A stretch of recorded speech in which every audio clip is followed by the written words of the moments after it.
Bismillahirrahmanirrahim. Dia gini, ilmu fardu ain ada tiga. Ilmu tauhid, ilmu fiqh, ilmu tasawuf atau ilmu akhlak. Nah, membaca Quran itu masuk dalam ilmu fiqh.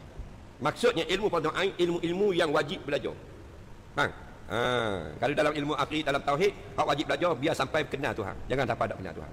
Perbahasan yang lebih-lebih itu tidak wajib. Nah, dalam ilmu fiqh kat mana wajib? Sampai kita tahu cara menunaikan ibadat yang kita wajib buat. Contohnya kita wajib wuduk, wajib mandi junub, maka kita belajar biar kita faham benda mandi junub dan wuduk. Kita wajib sembahyang 5 waktu, belajar kita yang wajib sekadar sampai kita mayang kita betul.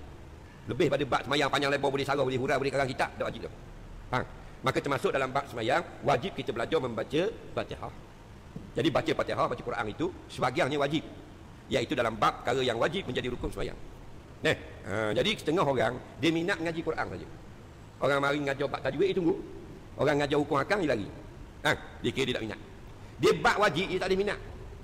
Kita tak minat akan luar, dia makan tak luar. Faham tak? Nah, dia minat pakai kain, tapi hari tu kain dia tak ada. Faham tak? Jatuhlah sungai ada seluar. Dia tak minat, dia tak akal, gitu baik dua kaju aja. Gila babi namanya.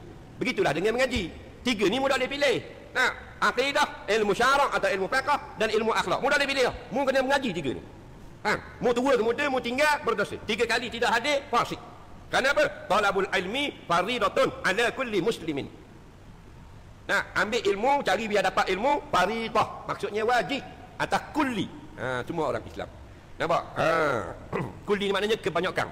Ada juga tak wajib, tak pekak bisu, tak kapok benda, orang uzur dan sebagainya, tak lah.